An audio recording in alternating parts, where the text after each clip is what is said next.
தலைமையுரை அழைக்க திரு அர்ஜுன் சம்பத் அவர்களை அழைக்கிறேன். பலத்த கரகோஷம்.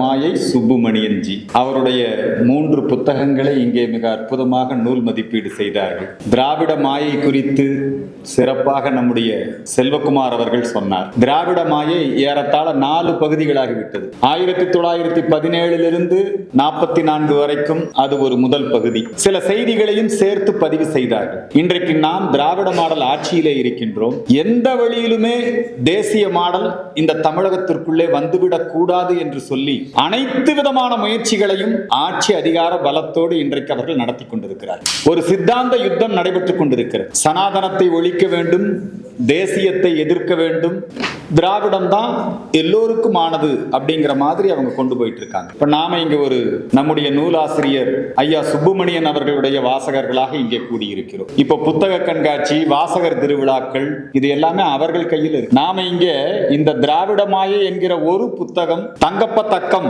அப்படிங்கிற அந்த புத்தகம் குறித்து நம்முடைய லோகமாதேவி பேராசிரியை அவர்களும் அந்த புத்தகம் குறித்து சிறப்பாக எடுத்துரைத்தார்கள். அதனைத் தொடர்ந்து திரைத்துறையை சார்ந்தவர் நமது சுப்புமணியன் ஐயா அவர்களுடைய வாழ்க்கை சுவடுகளை அவர் அதிக நேரம் எடுத்துக்கொண்டு அந்த புத்தகத்தை நம்ம இனி படிக்க வேண்டியதே இல்லை போல் இருக்கு, அதையே நம்ம பார்த்துக்கலாம், ரொம்ப சிறப்பா சொன்னாரு. இது மாதிரி நிறைய நடக்கணுங்க.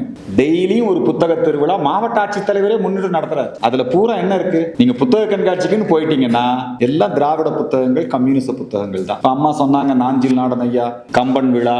கம்பன் வந்துங்க இந்த இலக்கியவாதிகள் கையில சிக்கிக்கிட்டு படுற பாடு இருக்குங்களே, கொஞ்சம் நஞ்சம் அல்ல.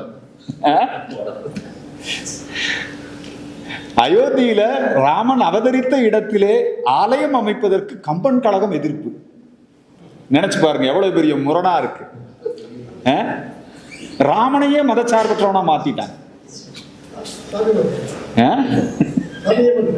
ஆமா, இதெல்லாம் நம்முடைய தமிழகத்தினுடைய நீண்ட நெடிய அரசியல் வரலாற்றிலே பார்க்கிற பொழுது சுதந்திரத்திற்கு முன்பாக இப்ப நாம சந்தித்துக் கொண்டிருக்கின்ற அபாயம் திராவிட அபாயம் தான். இந்த திராவிடர் கழகம் இதை துவக்கியவர் ஒரு பேராயர், பாதிரியார் ஜான் ரத்னம், அயோத்திதாச பண்டிதரோடு சேர்ந்து இந்த திராவிடர் கழகம் என்கிற அமைப்பை கிறிஸ்தவர்கள் தான் துவக்கினார். நம்முடைய சுப்பையா அவர்கள் முதல் இந்திய சுதந்திர போராட்டத்திற்கு முன்பாக இருந்து இங்கே கிறிஸ்தவ மதமாற்றத்திற்காக உலகின் பல நாடுகளிலே இருந்து இங்கே வந்தார்கள். மத போதகர்கள் வந்தார்கள். ஈஸ்ட் இந்தியா கம்பெனி வந்தது. ஈஸ்ட் இந்தியா கம்பெனிக்கும் அந்த மத போதகர்களுக்கும் நல்ல உறவு இருந்தது. எப்படியாவது இந்தியாவை கிறிஸ்தவ நாடாக மாற்றிவிட வேண்டும். அந்த முயற்சியில இந்தியாவை கிறிஸ்தவ நாடா மாற்றணும்னா சனாதன தர்மத்தை அழிக்கணும். இந்த சனாதன தர்மம் என்பது அவங்க இங்க வந்த போது அவனே பேரே இப்ப மட்டும் இல்ல, அந்த காலத்திலே நீங்க பாருங்க, கால்டுவெல் அப்படின்னா கால்டுவெல் சொன்னா தெரியாது, என்னன்னு சொன்னா தெரியும், வீரமா முனிவர் இல்லையா,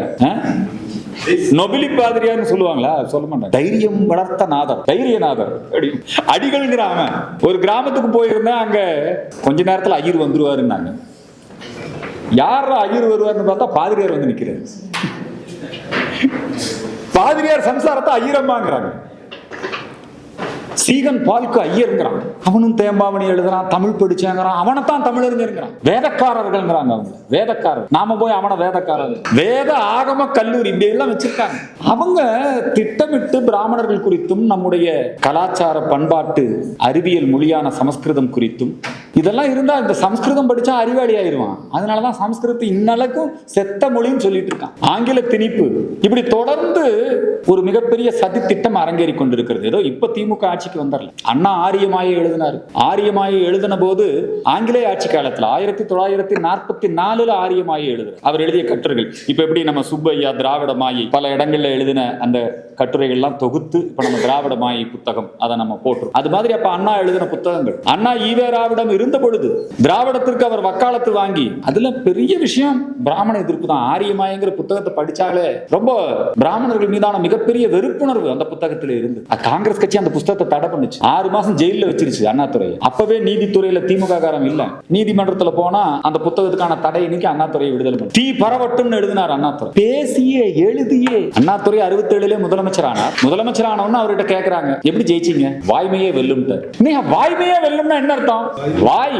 நீங்க இப்ப எல்லாம் நிறைய இலக்கியவாதிகள் இருக்கீங்க, கவிஞர்கள் இருக்கீங்க, நிறைய புத்தகங்கள் வாசிக்கிறீங்க. நீங்க இந்த திராவிட இயக்கத்தவர்களுடைய எழுத்து பேச்செல்லாம் நீங்க பாருங்க. சும்மா ஒரு பெண்மணி நடந்து போனாங்கன்னு வச்சுக்கோங்க, அல்லது நடந்து வர்றாங்க வராங்கன்னு வச்சுக்கோங்க, நீங்க என்ன சொல்லுவீங்க? ஒரு அம்மா போச்சு அப்படின்னு சொல்லுவாங்க. அவன் அப்படி பண்ண மாட்டான். அண்ணன் போல வந்தாள், ஆடி ஆடி வந்தாள், அசைத்தலுக்கு வந்தாள், அப்படியே பேசிட்டே இருப்பான். ஆள் ஆரம்பிச்சா ஆதான். நேரமோ பத்திரை, வருவதோ நித்திரை, நான் திறக்கிறேன் நித்திரை, போடுங்கள் முத்திரை. இப்படி நீங்க சிரிக்கிற மாதிரி தான் எல்லாம் கை தட்டிட்டு ரொம்ப என்டர்டைன்மெண்ட்டுங்க. அண்ணாதுரையினுடைய, அதாவது ஈவிகே சம்பத்து ஈவேராவின் மறுபக்கம்னு ஒரு புத்தகம் எழுதுங்க. இது வந்து நம்ம பேர் சொல்ற மாதிரி ஒரு சில பேர் இந்த முயற்சி செஞ்சிருக்கோம், நம்ம சர்க்கிள்ல தான் இருக்கு. இது மக்கள் கிட்ட போகணும். ஒரு படம் எடுக்கிறான், ஜெய் பீம்னு ஒரு படம், அது மக்கள் படமா இருக்குது, போகுது. நாங்க ஒரு படம் எடுக்கிறோம், அது தியேட்டருக்கே வரமாட்டேங்க. அதனால நாம வந்து இன்னும் இந்த புத்தக திருவிழாக்கள், அதாவது இலக்கிய உலகம் வேற நம்ம வேறன்னு இருக்கக்கூடாது. நம்மளுதுங்க இலக்கியம். நம்ம தேசியவாதிகள், தேசபக்தர்கள், இப்ப அவங்களுக்கெல்லாம் அந்த வாய்ப்பு அங்க கொடுக்குறாங்க, மேடை போட்டு கொடுக்குறான். டெய்லி பேசிட்டே இருக்கிறான், கம்யூனிஸ்ட்காரன் திட்டிட்டே இருக்கிறான், நம்ம விமர்சனம் பண்ணிட்டே இருக்கான், மோடி எதிர்த்துக்கிட்டே இருக்கான். தமிழ்நாடு அறிவியல் இயக்கம்னு ஒன்று வச்சிருக்கான், பூரா கம்யூனிஸ்ட்காரன் தான் இருக்கு. அதுக்கு கவர்மெண்டே ஸ்பான்சர் பண்ணுது, ஃபைனான்ஸ் பண்ணுது. நாம இது விஷயங்கள்லாம் இங்க வந்திருக்கிறவங்க குறைந்த எண்ணிக்கையில் இருக்கலாம், ஆனா இது இன்னும் நல்லா உண்மையிலேயே இந்த திராவிடமாய் இது வந்து எங்களுக்கு இந்த மாதிரியான ஒரு வாய்ப்பு இருந்ததுன்னா அந்த வாய்ஸ் ஆஃப் கோவையிலேயே இதை வந்து கூப்பிட்டு ஒரு விழாவா அதுல நம்முடைய மணியன் ஐயா அவர்களை பெரிய அளவில் கௌரவப்படுத்த வேண்டும். அவர் இப்போ 75 ஆண்டு காலம் அவருடைய வாழ்க்கை, அவருடைய அனுபவங்கள் இதெல்லாம் நமக்கு நிறைய சொல்லியிருக்காரு. எங்களுக்கு அவரை வந்து எனக்கு வந்து 1984 85 அந்த பீரியட்ல தான் நாங்கெல்லாம் சங்கத்தில் ஆக்டிவா இருக்கோம். அப்போ அவரை பத்தி கேள்விப்பட்டிருக்கோம், சொல்லியிருக்கோம். அப்ப இருந்து நாங்க வந்து அவரை ஃபாலோ பண்ணிட்டு தான் இருக்கோம். அதனால நாம் நம்முடைய செய்தி நம்ம கிட்ட எல்லாம் இருக்குது, இதை மக்கள் கிட்ட கொண்டு போய் இது ஒரு மக்கள், இந்த வாசகர் வட்டம் ஒரு மக்கள் இயக்கமாக மாறணும். எல்லா இடத்துக்கும் இந்த கருத்துக்கள் சென்று சேரணும். அதுக்கான முயற்சியை நாம் எல்லாரும் சேர்ந்து செய்யணும். அவன் செய்யறான்னு சொல்லிட்டே இருந்த என்ன பையன். நிறைய மாற்றங்கள் வந்திருக்கு. ஈவேராவுடைய எல்லா கொள்கையும் அவர் அண்ணாதுரை ஏத்துக்கல. ஈவேரா கடவுளே இல்ல, பிராமணனே திராவிடர் கழகத்தில் உறுப்பினராக முடியாது. ஆனா திமுக பிராமணர்களையே சேர்த்துக்கிட்டாரு அண்ணாதுரை. கடவுள் இல்லைங்கிறத ஒன்றே குலம் ஒருவனே தேவன், கடவுள் இருக்கிறவங்களுக்கு அரசியலுக்கு வந்துட்டா எல்லாம் சமரம். இப்ப அண்ணாதுரைக்கு பிறகு வந்த அந்த தீகாவுடைய ஊடுருவல் எப்படி இருக்கு பாருங்க. அண்ணாதுரைக்கு பிறகு வந்த கருணாநிதி அவர் கையில போயிடுச்சு திமுக. கருணாநிதி என்ன பண்றாரு, மறுபடியும் ஈவேராவை தூக்கி பிடிக்கிறாரு. எங்க பார்த்தாலும் ஈவேராவுக்கு சிலைகள் அமைப்பது, ஈவேராவுடைய விழாவை கொண்டாடுவது, அவரை பகுத்தறிவு பகலவன்கிறது, தெற்கு ஆசியாவின் சாக்ரட்டிஸ்ங்கிறது, இதெல்லாம் கருணாநிதி ஆட்சி காலத்துல அரசு ஆதரவோட தான் இத்தனை சிலைகள் வைக்கப்பட்டது பொது இடங்கள்ல. அதுக்கு ஒரு கமிட்டி போட்டு இவனுக்கு இவனே பட்டம் கொடுத்துக்குவான். தந்தை பெரியார்னு எவன் பட்டம் கொடுத்தான்? யாரா தமிழ் புத்தாண்டுன்னு அறிவிச்சாங்கன்னு கேட்டா அது ஒரு 120 புலவர்கள் ஒன்று கூடி எல்லாம் முடிவு பண்ணிட்டாங்க. இவன் எவனை சொல்றானோ அவன் தான் தமிழறிஞர். தமிழறிஞர்கள் முடிவு பண்ணிட்டான், இவனே சொல்லிக்குவான். தளபதினா அண்ணாதுரை தளபதி. அப்போ அதுக்கப்புறம் கருணாநிதி தளபதி. தலைவர் யாரு? தமிழின தலைவர் யாரு? கருணாநிதி தான் தமிழின தலைவர். கலைஞர் யாரு? கருணாநிதி தான் கலைஞர். பேர் சொன்னா வேற இப்ப அவனுக்கு கோவம் வந்துருது. கலைஞர்னு சொல்லணுமா, கருணாநிதினு பேர் சொல்லக்கூடாது. பேராசிரியர் தான் சொல்லணுமா, நெடுஞ்செழியன் சொல்லக்கூடாது. அன்பழகன் தான் சொல்லணுமா. அன்பழகன் சிலையை கொண்டு போய் வச்சிருக்கானுங்க நம்முடைய கல்வி வளாகத்தில் வச்சிருக்கான் அன்பழகன் சிலையை. எப்படிங்க இந்த நாட்டுல கல்வி வளாகம் நீங்களே சொல்லுங்க. அன்பழகன் சிலை கூட அங்க வச்சிருக்கான்.